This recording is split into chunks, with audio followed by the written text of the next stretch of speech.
Hello, brothers and sisters. Welcome back to Trumpet's Call. I'm Maria. I pray that you're blessed today. Thank you for joining me once again for another session of our Revelation chapter 17 series.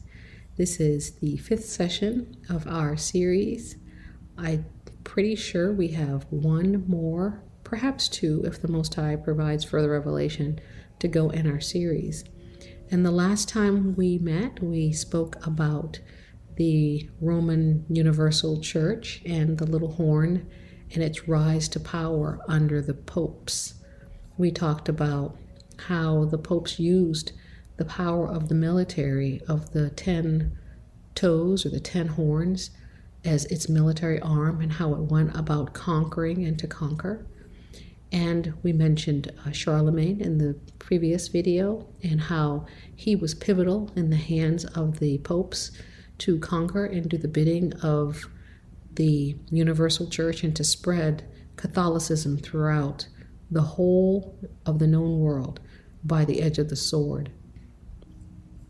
Today, our video continues in the series in Revelation chapter 17, and we're going to be focused in on those 10 horns, on the image that we see in Revelation chapter 17. So we're going to continue on and try to delve in a little bit more to see what we can understand about these 10 horns, and have they risen to power yet? Are they yet to come? Are they still ruling? Are they still around? And so we're going to be looking into these things today. So we're going to begin reading in Revelation chapter 17. We're beginning at verse 12 where we left off. And the 10 horns which thou sawest are 10 kings, which have received no kingdom as yet, but receive power as kings 1 hour with the beast. These have one mind, and shall give their power and strength unto the beast. These shall make war with the Lamb, and the Lamb shall overcome them. For he is Adonai of Adonai, and King of kings, and they that are with him are called and chosen and faithful.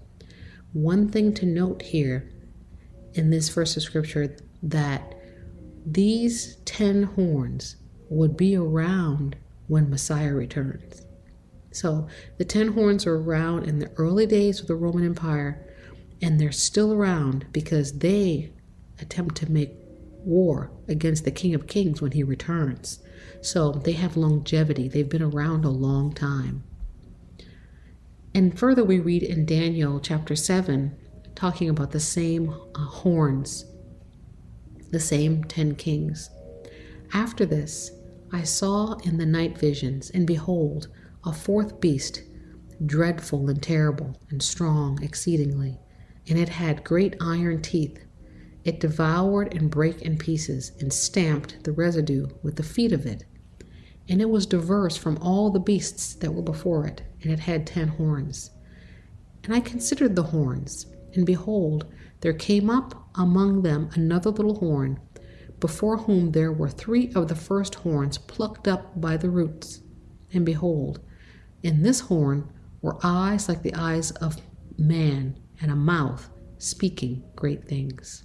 In our last session, we discussed that this horn, which had eyes like a man and a mouth speaking great things, was the little horn, the stout horn, which was the papacy, which, because of an account of its influence that it gained, plucked up 3 of the other horns and took that power into itself. So we're going to go back to Revelation chapter 17 and take these verses a little bit slower. Okay, and the 10 horns which thou sawest, Revelation 17, verse 12, are the 10 kings, which have received no kingdom as of yet, but receive power as kings 1 hour with the beast. So at the writing of the book of Revelation, John is saying that these 10 kings, as of this time, had received no kingdom of their own. These were 10 kings or 10 nations within a larger system, within a larger kingdom, that were giving their power over to the beast, meaning using the power of their government, of their military, of their finance, whatever they had at their disposal to help to build the beast system. They were giving their power unto the beast. And they had one mind, meaning they had taken on the mindset, the ideology, the thought patterns of the beast and of the beast system. And that is what they presented. That is what they represented. That is how they formed and structured their government, how they formed and structured their education and their very society. They formed it after the beast. They had one mind, groupthink, one mind. And they gave all of their power and all of their strength unto the beast in the beast system, which we know at this time is Rome, the revived Roman Empire under the papacy. Okay? So these, interestingly enough, will make war with the Lamb when he returns. And the Lamb will overcome them, for he is Adonai of Adonais and King of Kings. And with him comes those who are called and chosen and faithful. So these 10 kings will persist.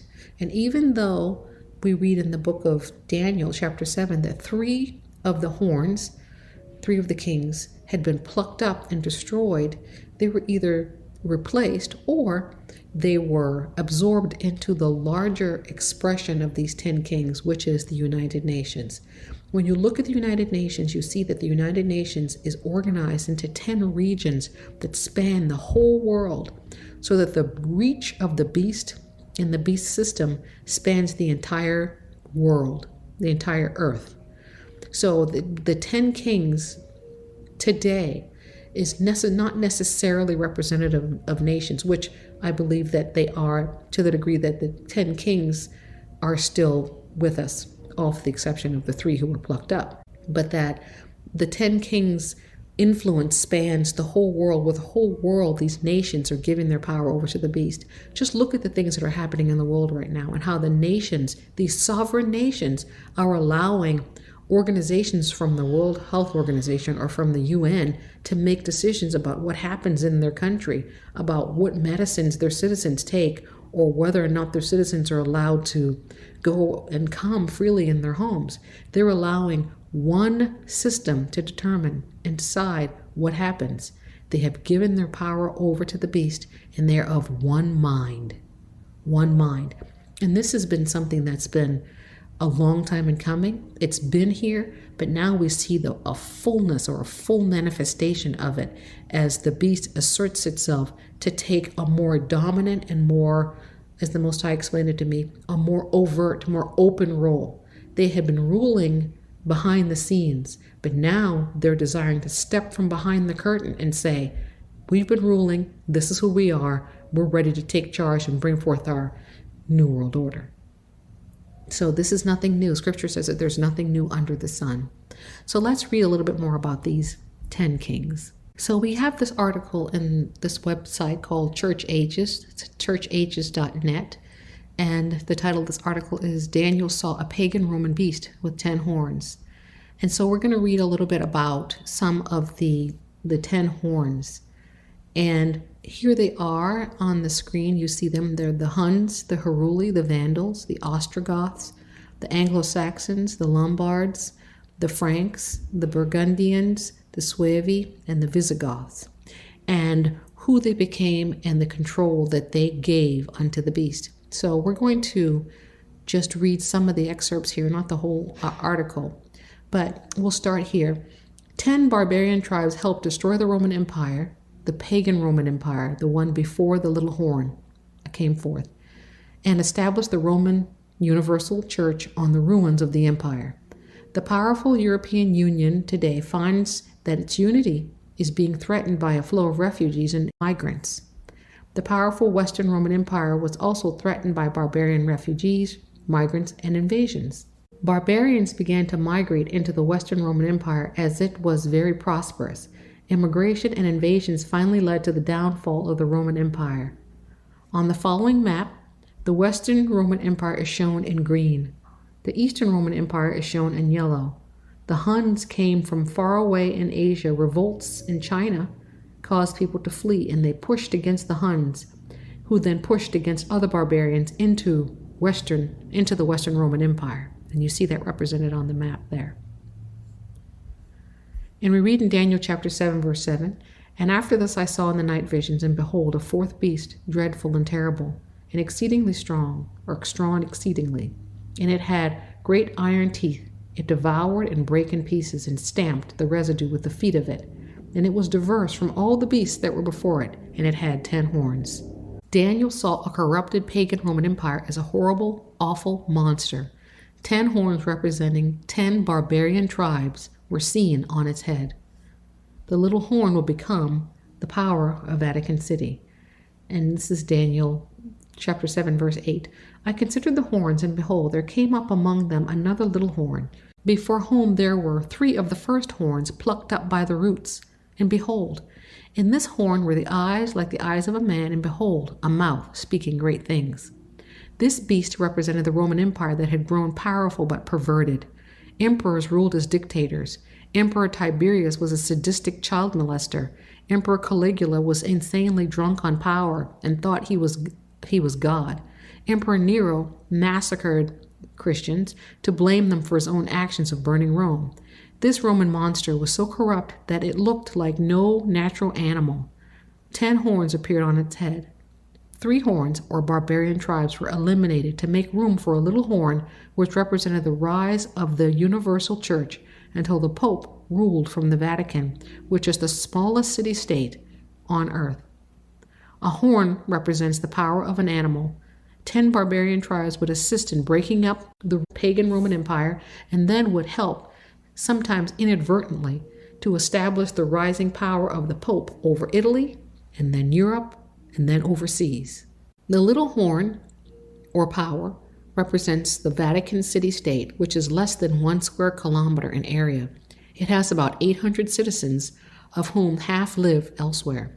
Thus, it is the smallest state or country on earth. The Vatican is in Rome, near the 7 original hills of Rome. The blue line represents the wall that was built around the original 7 hills that formed the city of Rome. And you see that on the map and the 7 hills there. The Vatican is the main part of the Roman Universal Church, but officially the headquarters of the church is the Lateran Palace, or Basilica, or Big Church, on the Celian Hill, shown as a violent rectangle. There it is on the map. There, the Pope, as the only Western Europe dictator, rules a worldwide Roman Universal Church by means of man-made doctrines and traditions. This religious indoctrination of unscriptural church beliefs has spread out worldwide and also traps Protestants as well. Thus, denominational church beliefs first set up in Rome has put the world on the slippery downward path to the final judgment. So the first tribe we're going to look at is that of the Huns. It reads, "The stage was set for the collapse of the Western Roman Empire by the fiercest Asian tribe called the Huns. Revolts in China caused massive upheavals that produced a domino-like effect as Chinese tribes crashed into Asian tribes, driving them away from China towards Rome. The most savage and merciless of these tribes were the Huns. Their greatest and cruelest leader was Attila. From AD 375, the Huns pushed barbarian tribes into the Roman Empire and built up a huge empire of their own next to the Roman Empire. The streams of refugees fleeing from the cruel and savage Huns created a humanitarian crisis, as these mass migrations saw the barbarians occupying large parts of the Roman Empire. Being a nomadic tribe, the Huns attacked in different places, making it very difficult for the Romans to defend their borders. Attila kept invading the Roman Empire as shown by the blue lines on the above map. Attila left a trail of destruction that included about 70 devastated and looted cities. Romans called him the Scourge of God. In AD 452, Attila devastated northern Italy and turned towards Rome. The Romans had no defense against him, and Pope Leo I went up from Rome to meet him and paid him a huge bribe from church funds. Attila turned around and Rome was saved. When Attila rode away, the reputation of Pope Leo was hugely magnified. Thus, Attila the Hun probably contributed inadvertently more than anyone else towards the establishment of the Pope's status among the Roman and barbarian people. The people did not know about the bribe. They thought that the Pope had supernatural power over the fiercest of barbarians, the mighty Attila, who died soon afterwards. Thus, Leo I established a legendary foundation for the most powerful position in the Dark Ages or the Middle Ages, the Pope King of Rome. 15 years after Attila's death, the Huns Empire disintegrated, but they had started the downward fall of the Roman Empire by driving so many barbarians into the Roman Empire. And by turning away after speaking to the Pope, Attila the Hun gave the Pope huge credibility in the eyes of the people as a strong leader in the Western Roman Empire. This article actually includes the Huns as part of the 10 horns, and other research I have done does not include the Huns. The Huns have great influence with regard to weakening the Roman Empire and allowing the barbaric tribes to come in and overpopulate and destroy pagan Rome. But the Huns, as a rule, are not included in the 10 horns. This article chooses to include the Huns in favor of the Alemanni, who are the Germans. So for all intents and purposes, I will include the Huns as an influencer in terms of weakening the pagan Roman Empire so that the establishment of the revised Roman Empire under the papacy could be established. But I will include the Alemanni as being one of the 10 horns of Revelation chapter 17. So we will begin with the Alemanni. The first horn are the Alemanni, which according to this Wikipedia article we see were a confederation of Germanic tribes on the upper Rhine River. They were first mentioned by Cassius Dio in the context of the campaign of the Caracalla of 213. The Alemanni captured the Agra Decumates in 260 and later expanded into present-day Alsace of northern Switzerland, leading to the establishment of the Old High German language in those regions. By the 8th century, they were named Alemannia. In 496, the Alemanni were captured or conquered, I should say, by Frankish leader Clovis and incorporated into his dominions. So the Alemanni were swallowed up by the Franks. Mentioned as still pagan allies of the Christian Franks, the Alemanni were gradually Christianized, that means Catholicized, during the 7th century. The Lex Alemannorum is a record of their customary law during this period. Until the 8th century, Frankish suzerainty over Alemannia was mostly nominal.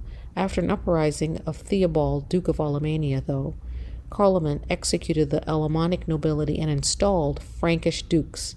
During the later and weaker years of the Carolingian Empire, the Alemannic courts became almost independent, and a struggle for supremacy took place between them and the bishopric of Constance. So essentially the Alemanni, German, who was in the region right now of Germany, and around the area of Germany and Switzerland, eventually became Christianized and Catholicized and was swallowed up by the Frankish Empire. Next, we have the second tribe, the Heruli, who were plucked up by the roots. In the chaos that combined the barbarian invasions of the Roman Empire with the torrent of barbarian refugees and migrants that were migrating and settling into the empire, a number of tribes would join forces, or else small groups of different tribes would join a bigger tribe. Two smaller tribes, the Heruli and the Scuri, joined forces to become a single tribe and chose barbarian Odoacer, who had risen to the rank of general in the Roman army, as their tribal leader, and declared him to be king of Italy. The Heruli were already in Italy, so it was easy for Odoacer to send the young emperor Romulus Augustulus into retirement in AD 476. Odoacer ruled Italy until he was killed in AD 493. So when Odoacer took over Italy, this was officially the fall of the Western Roman Empire, as you remember from our previous videos. And the insignia was sent to the eastern leg of the Roman Empire, which continued on under the leader of the Eastern Roman Empire, known also as the Byzantine Empire. So Odoacer, who was head of the Heruli tribe, officially ended the Roman Empire. Okay, so it goes on to say the Eastern Roman Empire, under the Emperor Zeno, who ruled from Constantinople, continued on. His problem was that the Heruli were Arian Christians who believed in a two-ness Godhead and did not believe in the Trinity, as the Pope did. As we know, that Trinity doctrine is paganism that goes all the way back to Nimrod, whom they worshipped as a Trinity god of Nimrod, his wife Semiramis, and also his son Tammuz. So the Trinity doctrine, it pervades just about every pagan culture you have around you. And so you had Constantine introduce this concept of a Trinity into Christianity as he created it to be the state religion of the Roman Empire. The Pope had no desire to be ruled by what he called heretics. The Emperor Zeno then told Theodoric the Ostrogoth, who lived between Zeno and the Heruli, to go into Italy and eliminate the Heruli. This was the first of the three cases of tribal ethnic cleansing that eliminated non-Trinitarian barbarians. Between AD 489 and 493, Theodoric and his Ostrogoths, in a brutal campaign, destroyed the Heruli tribe. Thus, one non-Trinitarian horn, the Heruli tribe, was plucked up by the roots so that the Pope could spread his Trinity teachings. But alas for the Pope. Theodoric was also a non-Trinitarian who believed in the Arian doctrine. Theodoric was too powerful a warlord for the Eastern Empire to attack. So the Pope, who had to live under the heretical Ostrogoths until Theodoric died in AD 526. In AD 527, Justinian became emperor in Constantinople, the Byzantine Empire, and he set out to reconquer the Western Roman Empire. The third tribe that we will discuss is the Vandals, who were also plucked up by the roots. Okay, so in order to reconquer Italy, Justinian's general Belisarius first invaded North Africa by sailing from Constantinople in AD 533 and defeated the Vandals in a few months of very brutal fighting. What was interesting is that at this time there were only two non-Trinitarian Arian tribes left, the Vandals and the Ostrogoths. And by eliminating the Vandals in North Africa, Belisarius plucked up the second non-Trinitarian horn that was in opposition to the Pope. The Arian Vandals and the Arian Heruli disappeared from history, and thus their non-Trinitarian beliefs vanished with them. The historian Procopius said that up to 5 million people died due to war, famine, and pestilence in North Africa. Tribe number 4, the Ostrogoths, who were also plucked up by the roots. Now Belisarius sailed to Sicily and then attacked Italy in what was to be a 20-year war of savagery and destruction. Its fighting raged ruthlessly up and down Italy. Some 15 million Ostrogoths and people were killed, according to Procopius, as the third Arian, or non-Trinitarian horn, was brutally plucked up. Famine and a terrible worldwide plague that swept over Europe in waves for about 200 years killed between 50 million and 100 million people, and Europe was plunged into the Dark Ages as the Pope got the last of his non-Trinitarian opposition wiped out. Europe went into about 900 years of Dark Ages as the light went out and the Trinity doctrine became the established church doctrine. Europe went into about 900 years of Dark Ages as the light went out and the Trinity became the established church doctrine, owning to a complete lack of any opposition. That is why Trinity is so well established in church circles to this day. In the chaos and misery of the Dark Ages, the Pope of Rome began to run the administrative functions in Italy that the Eastern Roman Emperor was less able to perform. The Pope did much charitable work and paid civil servants out of church funds to keep things running. So people began to look up to the Pope as a natural political and religious leader in the West. The plague of Justinian between AD 541 and 542 wiped out more than half of Constantinople. Rats on ships spread it around the Mediterranean countries, killing a quarter of the people, and it even reached England and Ireland in AD 549. Many people in England died, which made it easier for the Angles and the Saxons to invade and take over large portions of England. So, just to summarize, we have so far described 4 of the horns of this beast that Daniel saw. And so far, of the 4, 3 of them have been plucked up by the roots under the influence of the little horn, the papacy. to make room for this false doctrine, this cup of iniquity that's being spread throughout the nations, this false doctrine that's being spread to both Catholic and Protestant churches. Okay, so the next 6 we will go through pretty quickly. So the next one we have are the Angles and the Saxons, and they're headquartered around England, what was currently now present-day England. The Angles and the Saxons entered England when the Western Roman Empire collapsed and established themselves as Anglo-Saxons. In AD 563, Columba set up a monastery or abbey on the island of Iona, just off the west coast of Scotland. This was free from the plague, as no ships called in there. He was basically a missionary to the Scots, who were also called the Picts, where he spent most of the rest of his life. His followers went on missionary trips down into England throughout most of the Anglo-Saxon kingdoms, as well as into Europe, especially amongst the Franks, where monasteries were built. He died, though, in AD 597. Now the devil had to close down Columba's influence so that the Dark Ages could set in. This is according to this author's opinion, of course. What we see happening amongst the tribes is the spread of Catholicism amongst the Anglos and the Saxons and the Lombards. And we see the spread of Catholicism amongst the Franks, to whom we know Charlemagne was the king of the Franks, and he did so much to spread Catholicism throughout Europe and throughout the rest of the world, being officially almost the military arm of Pope Leo. So we understand that the scripture, where it gives us references to the 10 horns giving their power into the beast and being of one mind, is absolutely true. And any opposition, anyone, any nation, any kingdom who stands against and stands opposed to what the papacy is trying to present as this false doctrine, this cup to which they're asking the whole world to drink, they're either absorbed or they're taken out. And the same thing's happening today. Tribe number 6 are the Lombards. This is Italy.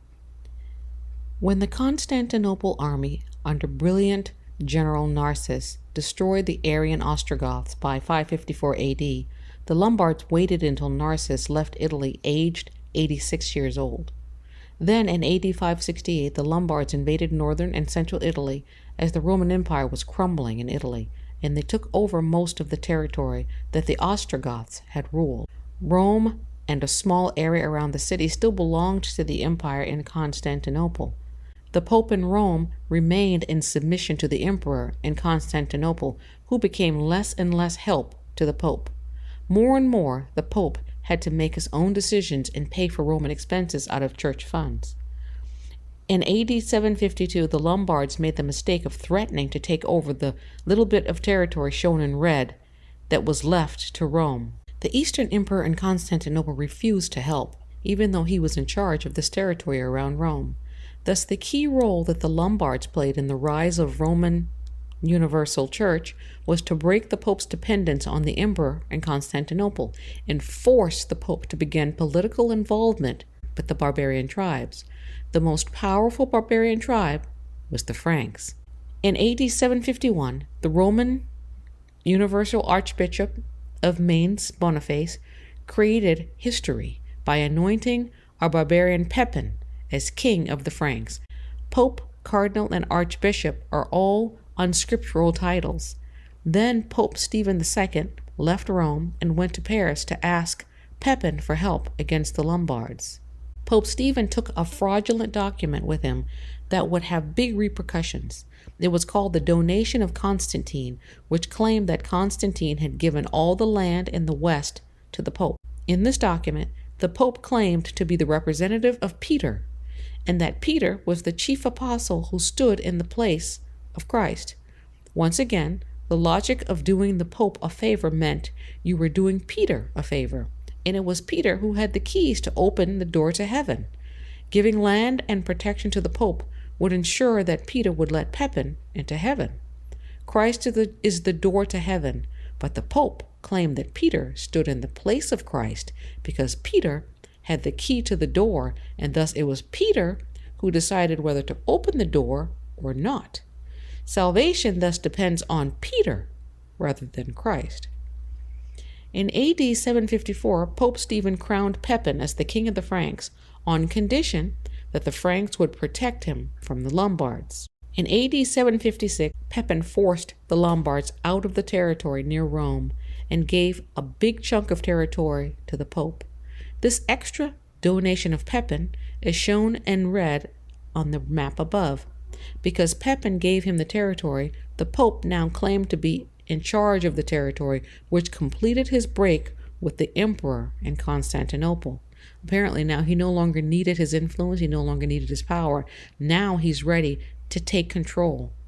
And so here you see the rise of the papal power, the official rise of the little horn.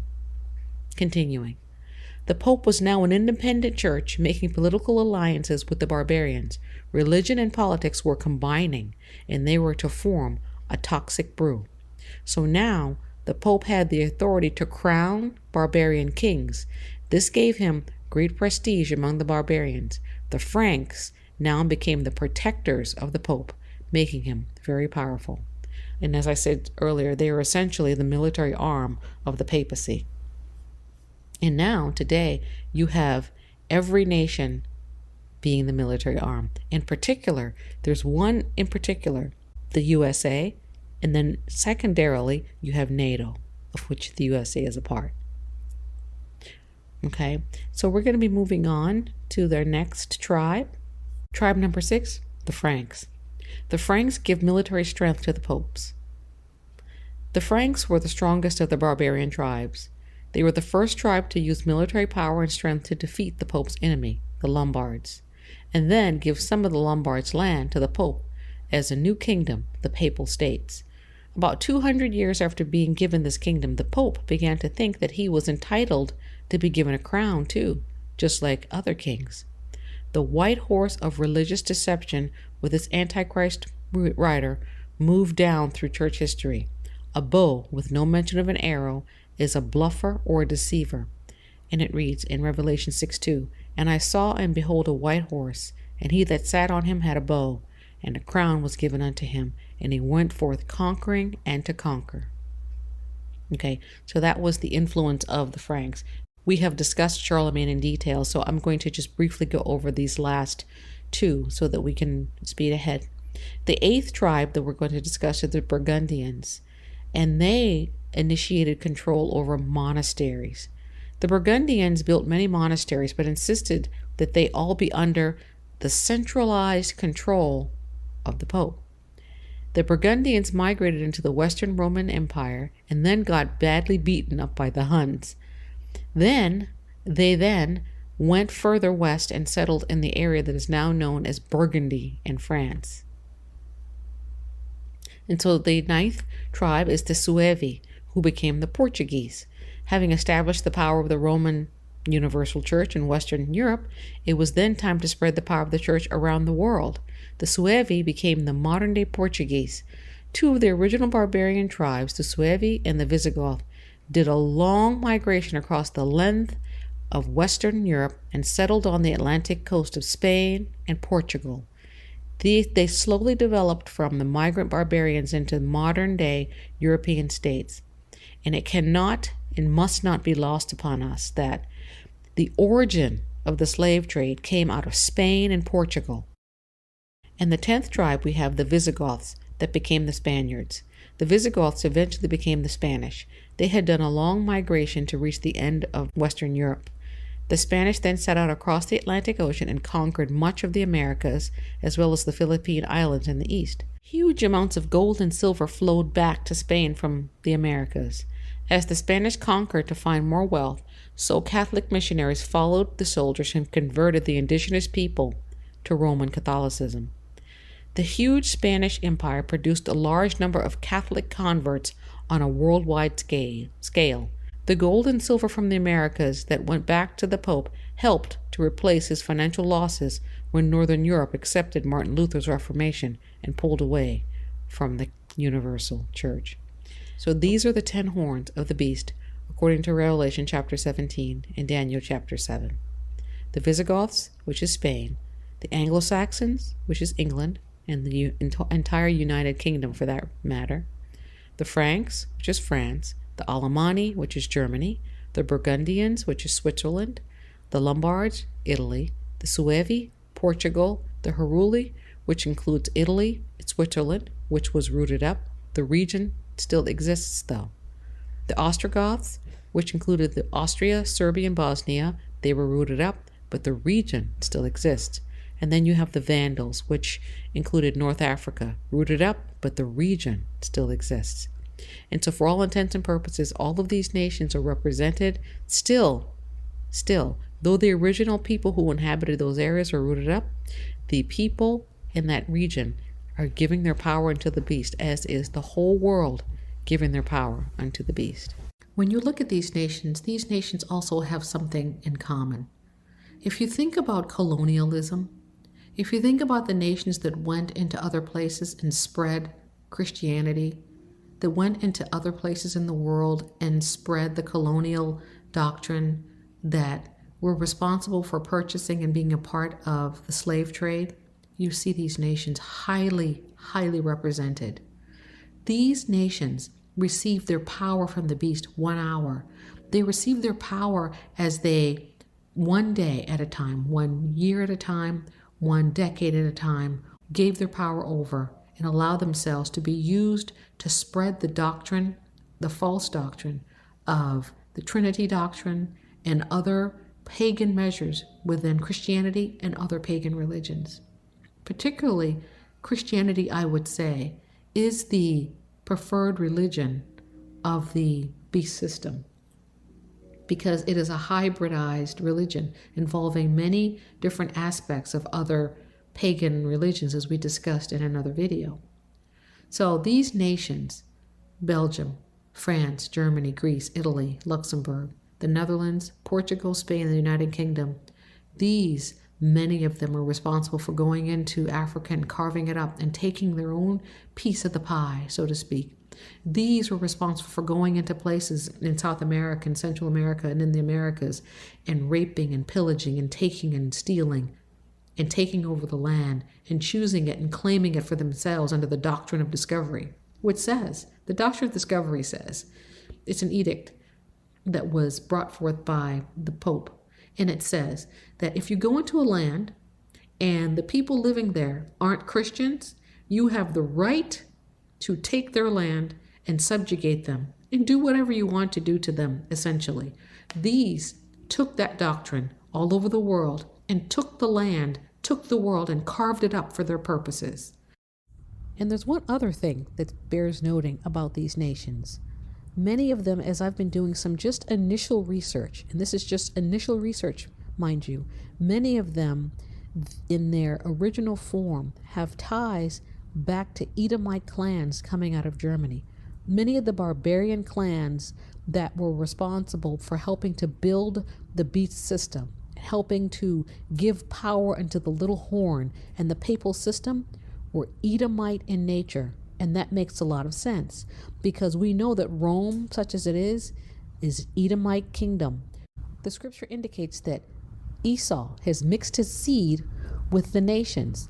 And so you have Edomites that are every hue in the world. These nations, many of these horns are Edomite in nature. It just adds to the persecution that we've experienced at the hand of our brother Esau. So in the last video, I told you that I would discuss with you the time frame of just when the beast system's time would be up. In order to do that, it will take a whole video in order to do that. And I can give you a hint though. It's written in the scriptures and it has a lot to do with the times, and dividing of times. So I can present to you in the next video, if the Most High gives me leave, to show you what I see in terms of the time period for how long the beast system has been ruling and how long the Most High has given them to rule. It is a period of time.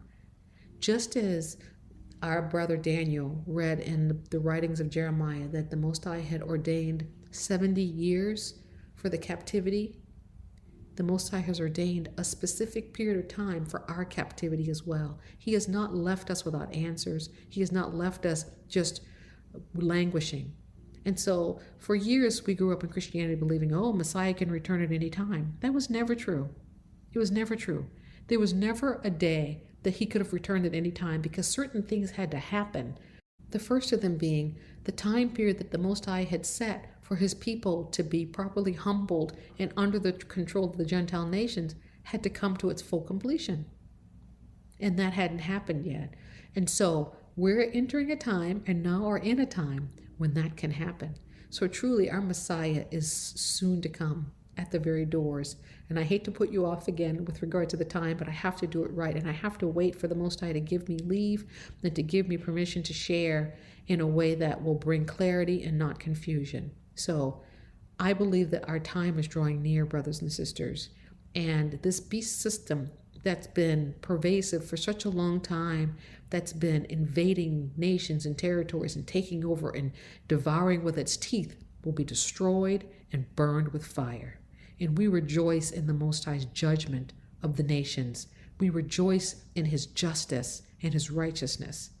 We rejoice in the fact that he will avenge his people, whom he has loved for a long, long time. So I thank you for sticking with me this long. And I pray that the Most High would bless and keep you. I pray that he would make his face to shine upon you and be gracious unto you. I pray that he would lift up his countenance upon you and grant you peace. Shalom, brothers and sisters. Shalom.